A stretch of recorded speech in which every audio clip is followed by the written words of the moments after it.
friends, welcome back. So today we are watching a very important video, guys, and it is Dr. Fauci answers Trevor's questions on today's condition, the daily social distancing show.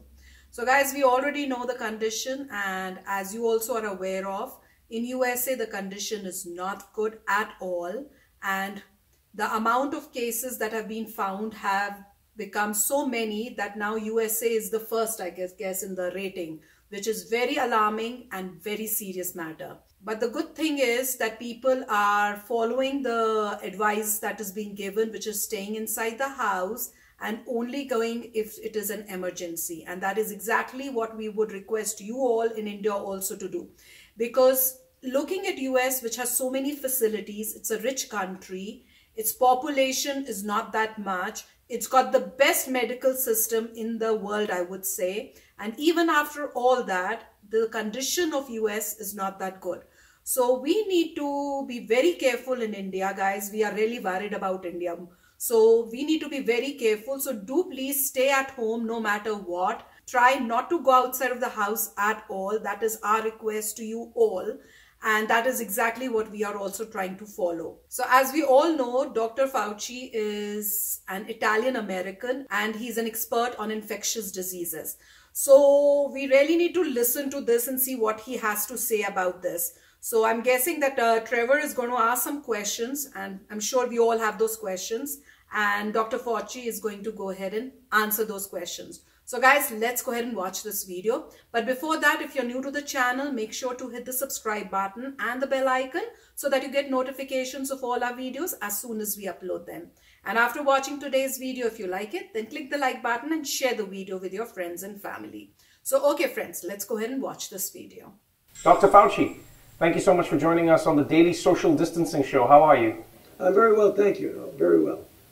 You are an infectious diseases expert who has advised 6 presidents on everything from SARS to Ebola to the HIV epidemic and Zika. What makes coronavirus so different? Well, it's different because, when people used to ask me over the years, what is it that I most worry about with regard to emerging infectious diseases, is a respiratory-borne illness that easily spreads from person to person, but that has a high degree of morbidity and mortality. And unfortunately, that's the worst nightmare you could have, is to have something like that. I mean, there are other diseases. Ebola was frightening, but Ebola gets transmitted only when you're in very close contact with a person who is very, very ill. With this disease, in some respects similar to influenza, but in some respects very different, it spreads very easily. You can even spread it when you're not symptomatic. So it's insidious and treacherous in that you could spread it easily. The other part about it that's really so different from anything that we've ever faced before is that if you look at the mortality of seasonal flu, the thing that you and I go through every season, the mortality is about 0.1%. That's a lot. And we get used to that morbidity and mortality. But the mortality of this is about 10 times that. It's at least 1%. So it's a disease that not only is easily spread, but it can be devastating, particularly for a certain subset of the population. Demographically different. The elderly, those with underlying conditions, heart disease, lung disease, diabetes. It can be very serious for them with a high degree of mortality. Let's talk a little bit about the information in and around corona that's I think getting people confused. I see so many conflicting ideas online, and I guess the horrible byproduct of having social media and the internet is everyone is now an expert and everyone has an opinion. I know this is very basic for you, but just to help everyone be on the same page, how can we catch corona and what are the areas we should be most concerned about? So we know about human-to-human transmission. Most people understand that, but I see people online worried about grocery shopping, touching packages that they receive from Amazon. Do people need to wipe them down? When they're in the grocery store, can they touch other things? How long does coronavirus last in the air? For instance, if you walk into an elevator after somebody else, can coronavirus still be there? What do we need to be on the lookout for as individuals? Okay, there's varied degrees of risk, Trevor, of that in every respect. But the things that are the most common that you really want to latch on to is that sneezing and coughing. When someone is ill, they've got to get themselves out of circulation because they can spread by droplets and even by what we call aerosol, which means the drop doesn't go down right away. It hangs around for a bit. So you can come into a room thinking everything is all right, and then you inhale it. That's likely not the primary way. The primary way is probably droplet. But another way that's very important is handshaking. When people naturally go like that, they cough, and then it's innocent. There's nothing on their hand. They shake your hand, or they open a doorknob. And that's the thing. You don't want to be obsessive compulsive about wiping everything down that you go near. But one of the real bad actors is somebody who just opens a door, and then 15 minutes later, because we know the virus can live on inanimate hard objects like steel or plastic for at least several hours. So that's the thing you've got to be careful of. That's one of the reasons why, if you really want to be careful, besides the social distancing of 6 feet, don't shake anybody's hands. Just lose that for a while. And wash your hands as often as you can, because you may be inadvertently touching something. Now, your other question, Trevor, that's important, is that I don't think we need to get completely obsessed about packages that come in, because those types of surfaces, the virus might live there for a very short time, but people say, should I get a package from a grocery store that says made in China? I wouldn't worry about that. That's not the issue. It's more the close things, the hand washing. Let's talk a little bit about what you alluded to earlier, the mortality rate of the disease and how people have misconstrued the numbers. We know that people who are older or people who have underlying respiratory infections have a higher chance of dying from the virus. But I think people have started to believe that that means young people are immune and cannot get sick from coronavirus. What are people not understanding from the numbers? Trevor, they're not understanding two things that are important. A, even though you are young, you are not absolutely invulnerable, for sure, because we're seeing cases. Most of them have some underlying disease, but several don't, who are young people, 30s, 40s, who are getting sick, getting into the hospital, requiring intensive care. Still, the overwhelming proportion are the elderly with underlying disease. But every once in a while, you're going to get a young person. So if you think you're completely invulnerable, you're incorrect. Second issue that's important, that even though you may not get seriously ill, you can get infected with relatively few symptoms, either asymptomatic or mild, relatively trivial symptoms. But then you can infect another person who would then infect a vulnerable person who would then die. I mean, it's the typical example. I'm young, I'm healthy, but you go home, you infect grandma, grandpa, and your sick uncle. So you have a responsibility, not only to protect yourself, but you almost have a societal, moral responsibility to protect other people. In talking about the virus, it feels like, understandably, everyone is trying to find an answer. Everybody is trying to find their own solution. Unfortunately, that has bred, it's created a breeding ground for misinformation. For instance, cures that people are touting online, concoctions of different medications, etc. We read about malaria drugs and chloroquine or whatever it is. What is the biggest warning you would give to the general public about trying to self-medicate, or is there any cure that people actually have discovered? What, as a leading health expert, what do you say about this issue? So right now, today, as we speak, there is no proven safe and effective direct therapy for coronavirus disease, for sure. There are a number of clinical trials that are trying to, by randomized controlled trials, get a definitive answer as to what works and what does work, not work, what's safe, what's not safe. Superimposed upon that, there are drugs that are already approved for other things, like hydroxychloroquine for malaria and for certain autoimmune diseases, that there have been anecdotal stories. By anecdotal, I mean people kind of think they work, but they haven't really proven they work. That's really gotten out there on the internet. So people are very enthusiastic, since generally these drugs appear to be safe, and they are, but they do have some toxicities. So a lot of people want a drug even though it's not proven, just in case it might help them. You got to be careful about that for a couple of reasons. You don't want to take that drug off the market for the people who really need it, who have the diseases it's used for. And on the other hand, there may be some toxicity. That's the reason why we're pushing to try and get as many good clinical trials as possible to prove if it works. If it does, then get it out there really fast for everybody. Got it. I have 4 questions because I know we're going to run out of time, but I just want to let you know I have 4 questions that I think are really important. Number 1, we hear about this clock, 15 days, where things will be reassessed, 15 days where people might go back, 15 days, every country, 21 days, there seems to be a clock. My question is, what is that clock supposed to be, and is there a certain amount of time that people can be away from each other where coronavirus goes away? And the follow-up in that same question is, does the clock start if people are not completely quarantined during that period? Yeah, the virus is the clock, Trevor. So people say, may arbitrarily, well, in 2 weeks, we're going to be okay. It depends on the kinetics of the outbreak. Right now, take New York City. They are getting hit really hard, and the kinetics of the outbreak is going there.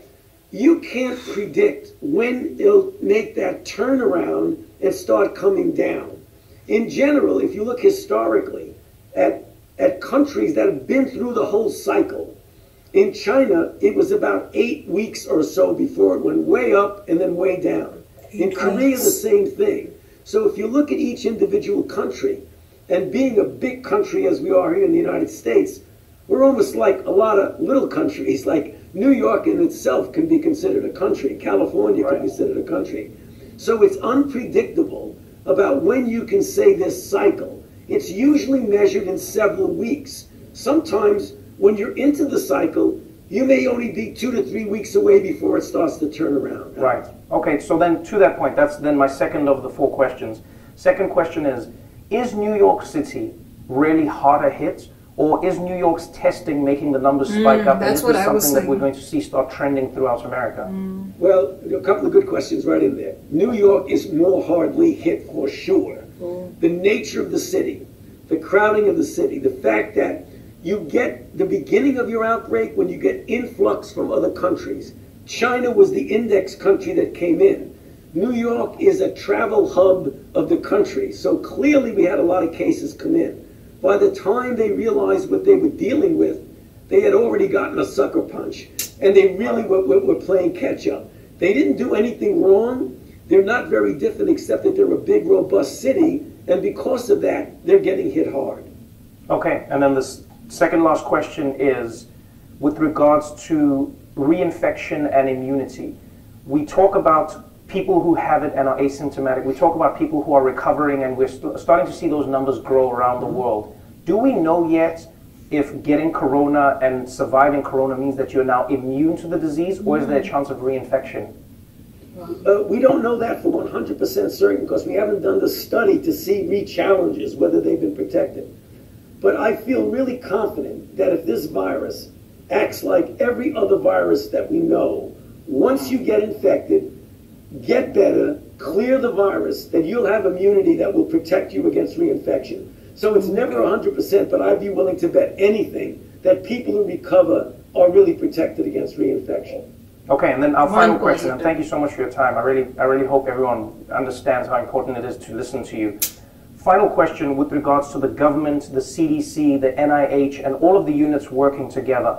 Right now it feels like there is a push and pull, a tug of war between states and the federal government, etc. For Americans who are out there watching this, what is the plan, and what do you think needs to happen for the whole unit of the United States to fight the coronavirus, you know, implementing different checks and balances along the way to make sure that everyone fights it and the numbers go down?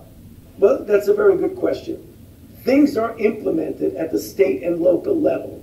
That's the way this country works so well. The federal government is a facilitator, it's a supplier, it's a supporter. And that's the way things should be going. And that's what we're starting to see now as we are catching up on things that weren't done so well in the beginning. We now have many, many more tests. The private industry is getting involved. The government's not making the test. The private industry is. The ventilators that are needed coming out of the stockpile, yet companies are starting to make more. So it really is a marriage between the federal government as the facilitator and supporter of where the real action is at the state and local level. Thank you so much, Dr. Fauci. You've been amazing. I could talk to you for an hour on this, but I know everyone wants your time. Good luck with what you're doing, and I hope we're doing our part to make your job a little bit easier. Thank you. You are very much, and I appreciate the opportunity to speak with you. Stay safe and wash your hands because of that fake cough you did. Take care. So this was a very good interview with Dr. Fauci, I would say. And there were many, I mean, he covered almost all the critical questions that anybody has. I think especially the one was that if you get something from groceries or Walmart, you get some stuff, what do you do with it? Do you clean it up? And that's what he said, that on a cardboard, it is not a big deal. On a plastic, yes.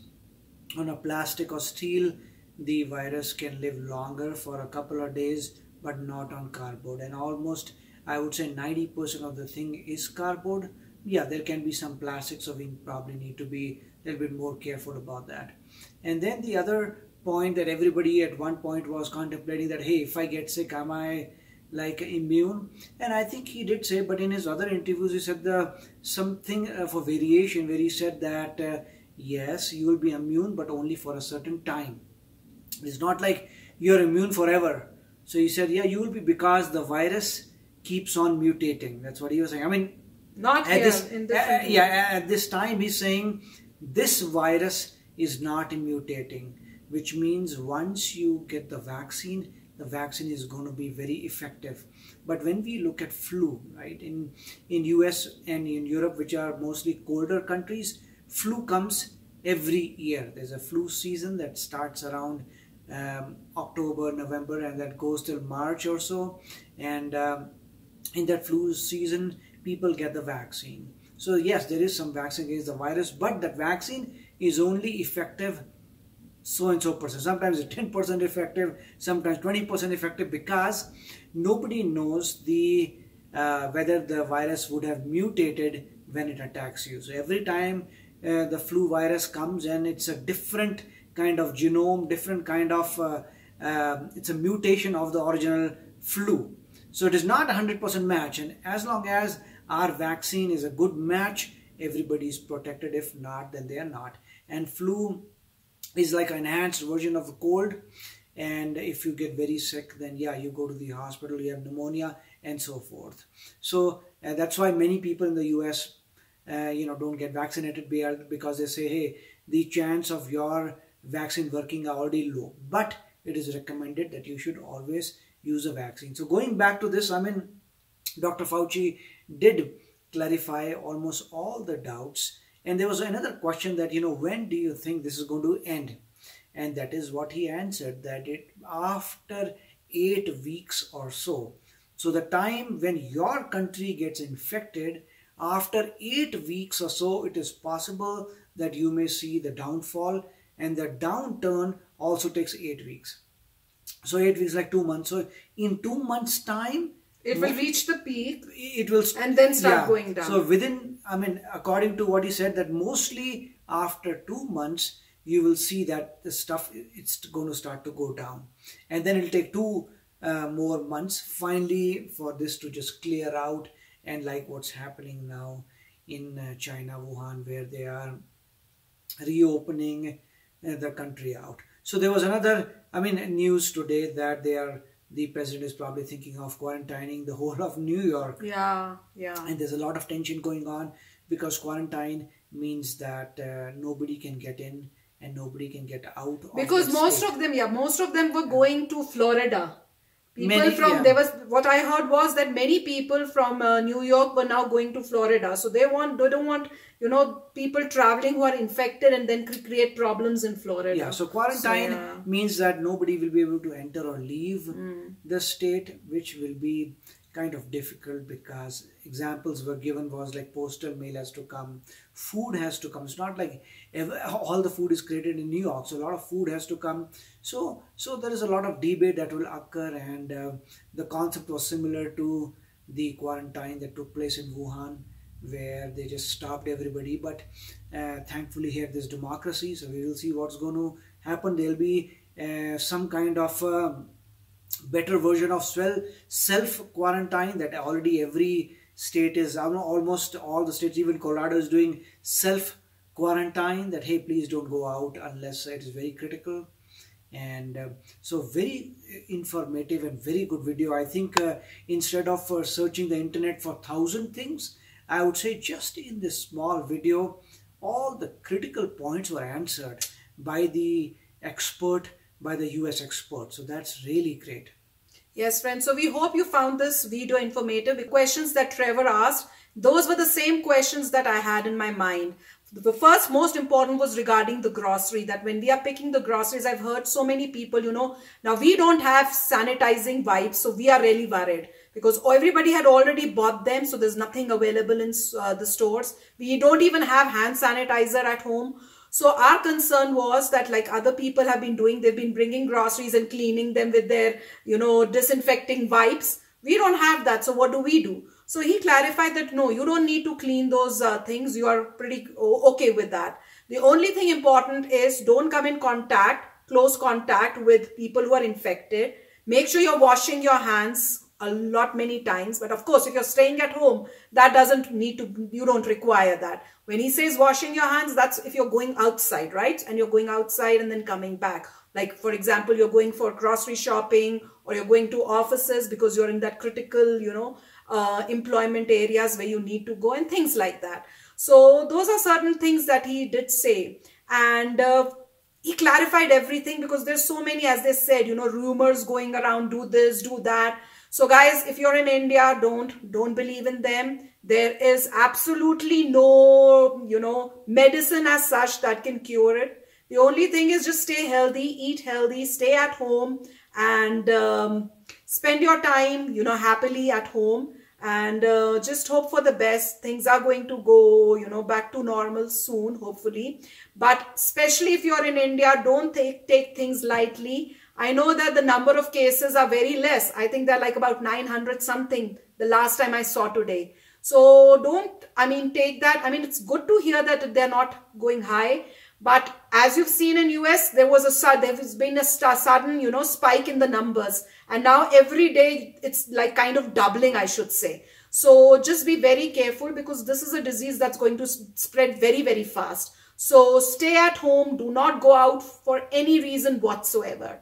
So wishing you all the very best and keep watching our YouTube videos. We're trying to put as many as we can, though life is hectic, but we are trying our best. So wishing for the best and hope, this clarified some of your questions. So we'll go ahead and take your leave and we'll come back again in another video very soon. Till then, take care and bye-bye.